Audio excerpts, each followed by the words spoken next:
Halo Sobat Sejarah, ketemu lagi dengan pelajaran Sejarah Peminatan kelas 12. Kali ini kita masih ada di materi Perang Dingin. Perang Dingin dilatar belakangi adanya perbedaan ideologi antara blok barat yang menganut paham liberalis dengan blok timur yang menganut paham komunis. Nah, selain perbedaan ideologi, Perang Dingin juga dilatar belakangi adanya rebutan kekuasaan antara Uni Soviet dan juga Amerika Serikat yang masing-masing berusaha memperebutkan wilayah Jerman dan juga wilayah-wilayah bekas jajahan Jerman. Nah, kali ini kita akan membahas mengenai persaingan kekuasaan atau perebutan hegemoni di negara ketiga. Nah, ini sering disebut sebagai perang proksi, yaitu perang yang memanfaatkan pihak ketiga oleh negara-negara yang berkonflik untuk mengalahkan musuhnya masing-masing. Nah, negara seperti apa yang dimaksud? Negara dunia ketiga itu adalah negara-negara yang sedang berkembang atau negara-negara yang baru saja merdeka. Kali ini dalam perang proksi ini kita akan membahas konflik Berlin, konflik Tiongkok, perang Korea, krisis Kuba, dan juga perang Vietnam.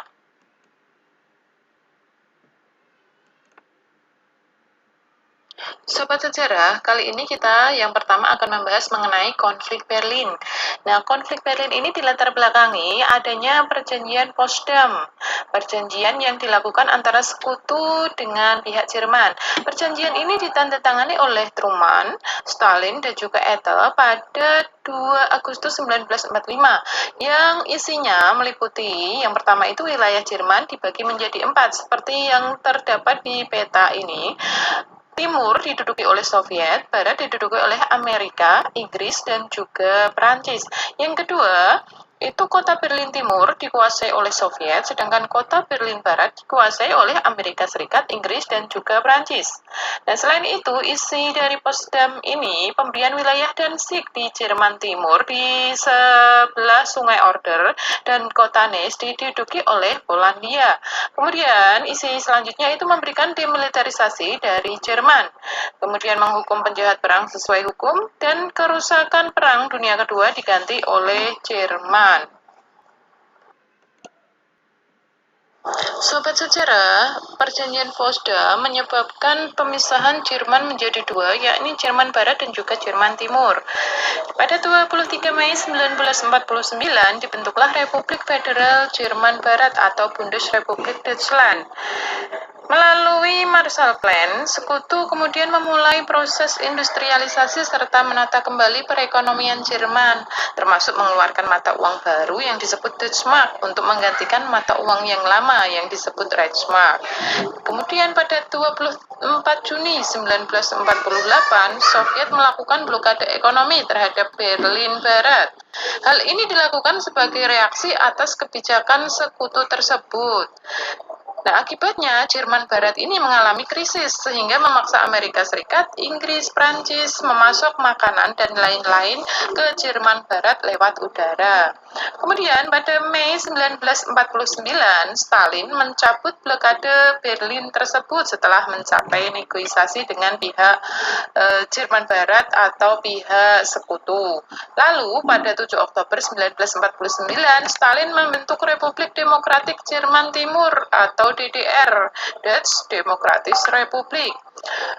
Kemudian sejak tahun 1955, banyak warga Jerman Timur atau Berlin Timur yang migrasi ke Jerman Barat atau Berlin Barat. Tercatat hampir 20% itu warga Jerman Timur bermigrasi ke Jerman Barat pada tahun 1961. Hal ini menyebabkan sumber daya alam yang ada di Jerman Timur itu berkurang, terutama profesor-profesor terdidiknya.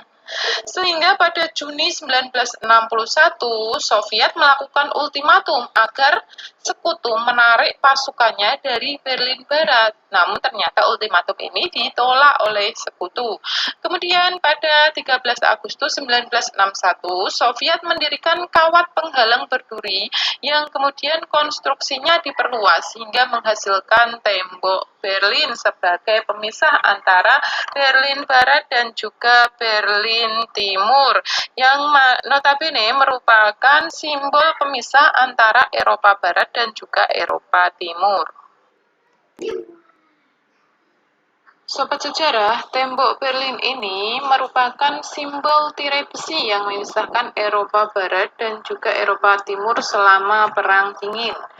Kalau menurut Jerman Timur, tembok ini merupakan benteng proteksi antifasis karena mereka menganggap Jerman Barat belum steril dari unsur Nazi dari kaum fasis. Nah, tembok Berlin ini merupakan tembok yang paling menakutkan dan mencekam bagi warga Jerman pada saat itu, karena siapapun yang melintasi tembok secara ilegal pasti akan ditembak atau dihukum mati. Jadi kalau kalian punya saudara, kalian ada di Jerman Timur, punya saudara di Jerman Barat, kalian tidak bisa saling ketemu atau saling mengunjungi. Pada tahun 1980-an, Soviet mulai mengalami masalah ekonomi dan kelangkaan pangan.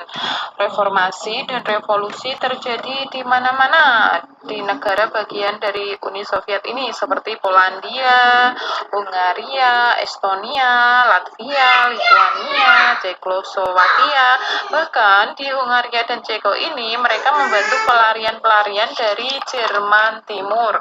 Nah, unjuk rasa sendiri ini juga terjadi di wilayah-wilayah Jerman Timur yang menuntut tembok Berlin ini segera diruntuhkan. Apalagi pada tahun 1985 ini Soviet dipimpin oleh Mikhail Gorbachev ya dengan kebijakannya yang terkenal sebagai glasnost atau keterbukaan dan perestroika atau restrukturisasi. Nah, tembok Berlin ini runtuh pada 9 November 1989 setelah terjadi protes massal di Berlin Timur, protes massal atau unjuk rasa. Nah, kemudian mau nggak mau ketika akhir 1980-an itu kan Soviet mulai goyang karena banyak negara yang memisahkan diri, mau nggak mau mereka mengizinkan warga Jerman Timur melintas ke Jerman Barat. Hal ini menyebabkan ribuan warga berbondong-bondong memanjat dan membobol tembok menggunakan palu, beliung, dan berbagai macam alat yang lainnya. Nah, pasca runtuhnya tembok Berlin ini terjadilah reunifikasi Jerman. Reunifikasi ini terjadi di Ottawa, dihadiri oleh para petinggi dari Jerman Barat, Jerman Timur, dan juga 4 negara pemenang Perang Dunia Kedua, yakni Amerika Serikat, Uni Soviet, Inggris, dan juga Perancis. Makanya pertemuan ini disebut rumus 2+4. Nah, penyatuan Jerman ini diawali dengan penyatuan mata uang pada 24 April 1990, yakni Jerman Barat dan Jerman Timur sama-sama memakai Deutschmark. Kemudian pada 3 Oktober 1990, penyatuan resmi terjadi antara Jerman Barat dan juga Jerman Timur.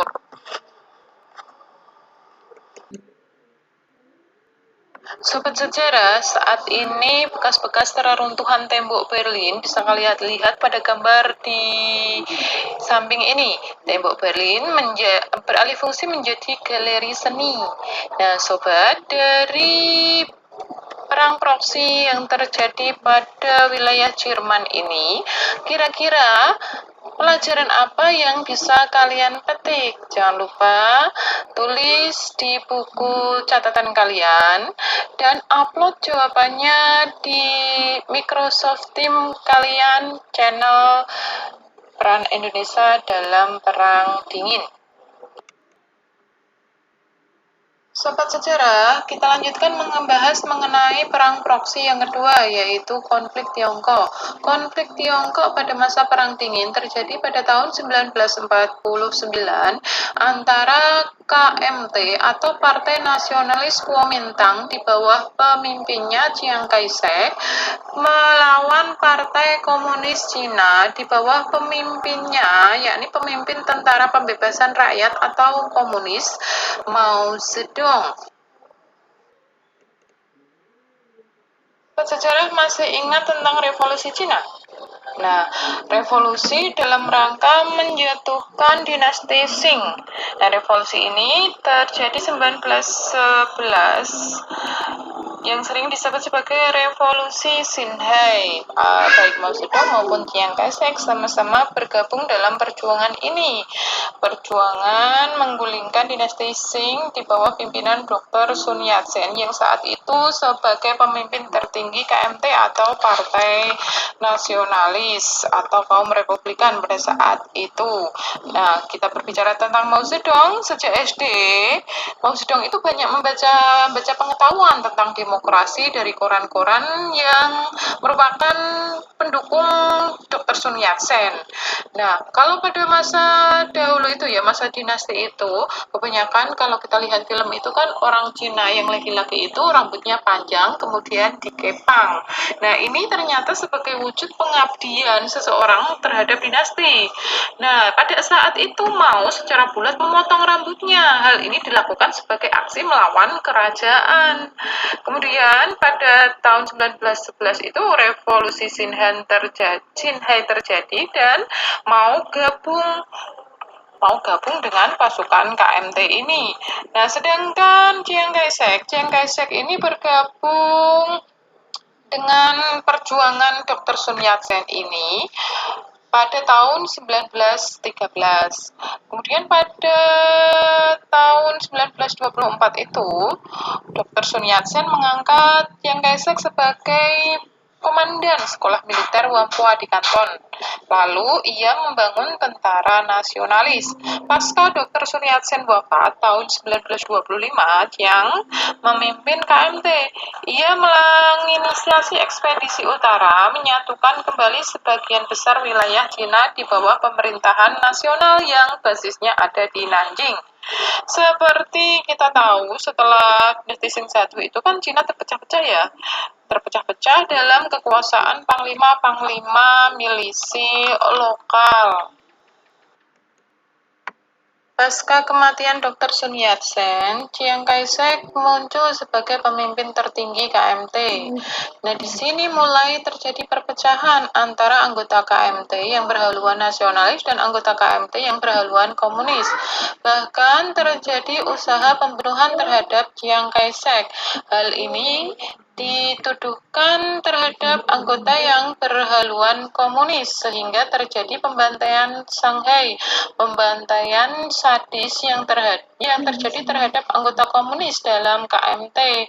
Pembantaian ini menyebabkan pecahnya perang sipil yang terjadi kurang lebih 22 tahun. Mao Zedong, pemimpin tentara pembebasan rakyat atau komunis. Pasca revolusi Xinhai, Mao Zedong kemudian beralih-alih pekerjaan. Akhirnya ia menjadi asistennya Li Dezhou, pengurus perpustakaan di Universitas Peking.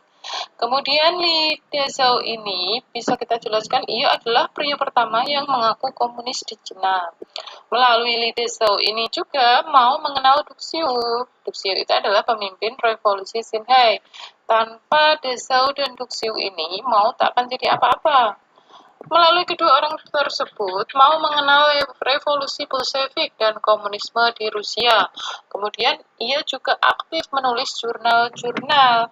Dalam jurnalnya itu, biasanya ia mengajak petani, buruh, pelajar, perempuan, guru, polisi, tukang becak untuk bersatu menggulingkan autokrasi dan penindasan yang dilakukan oleh kaum kapitalis.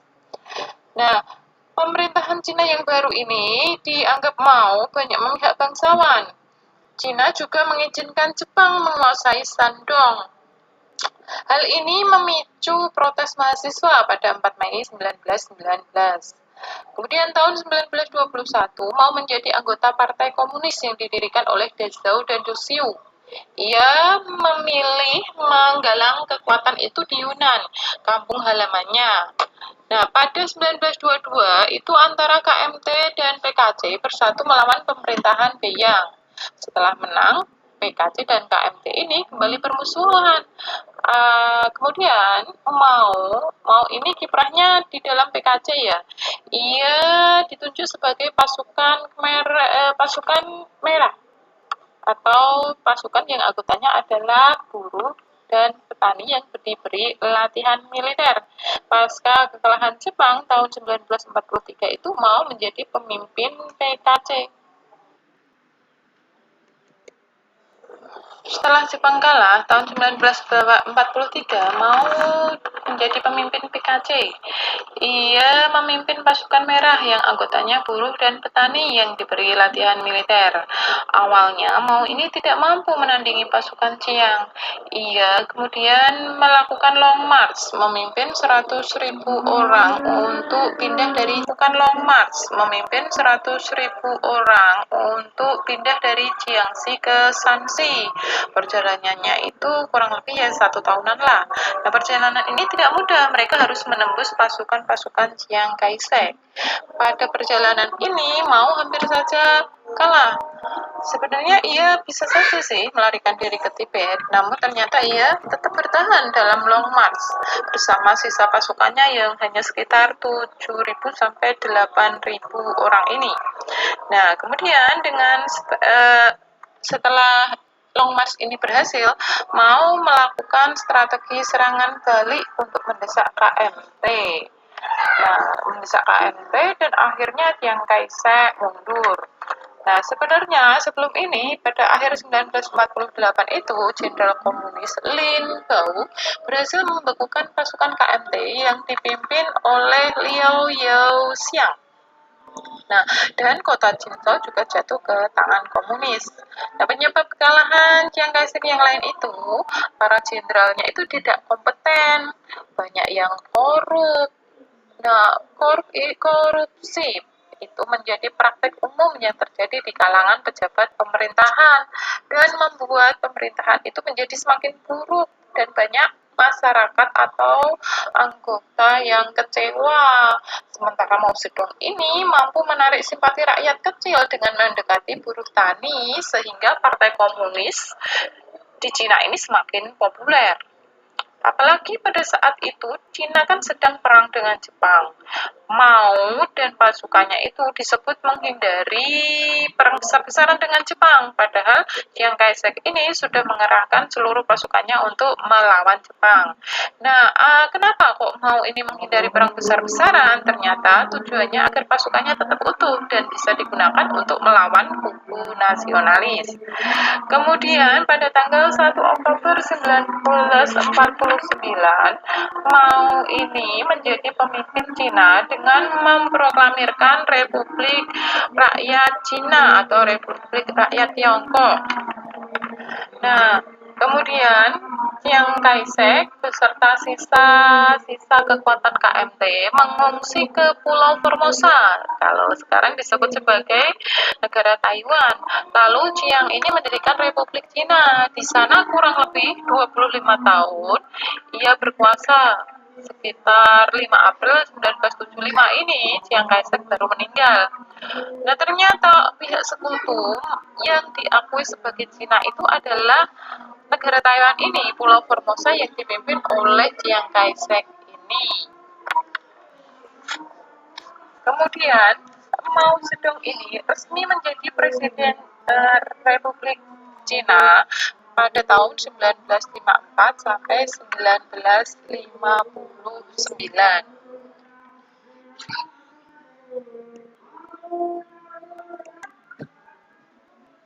Baik Chiang Kai-shek maupun Mao Zedong ini sama-sama berasal dari keluarga petani. Kalau Mao Zedong murni dari keluarga petani, sedangkan Chiang Kai-shek ini berasal dari keluarga pedagang dan petani yang cukup sejahtera, artinya orang kaya. Nah, Mao Zedong terkenal dengan ajarannya yang menggabungkan antara Leninisme dan Marxisme yang sering disebut sebagai ajaran Maoisme. Kalau menurut Karl Marx, penggerak revolusi adalah golongan proletariat, sedangkan menurut Mao, penggerak revolusi adalah kaum petani. Sehingga Maoisme ini menjadikan Cina negara komunis gaya baru. Selama ini kita tahu Mao Zedong itu mendapat dukungan penuh dari Stalin.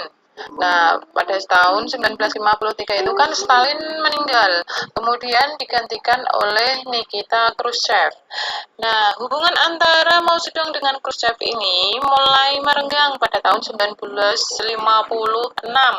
Hal ini karena Uni Soviet atau Khrushchev ini melakukan destalinisasi. Nah, ternyata Mao Zedong ini mengecam destalinisasi ini karena ia adalah pendukung penuh Stalin. Mao menganggap Khrushchev ini anak baru yang dangkal dan telah kehilangan sisi revolusioner. Khrushchev geram dengan pendapat Mao ini dan melakukan serangan balik. Ia menyebut pemimpin Tiongkok ini sebagai orang yang gila tahta. Namun akhirnya Khrushchev ini berusaha melakukan upaya untuk membangun kembali aliansi dengan Tiongkok. Namun Mao bergeming. Uni Soviet dan Tiongkok mulai saat ini mulai memperebutkan atau bersaing untuk mendapatkan posisi sebagai pemimpin komunis dunia.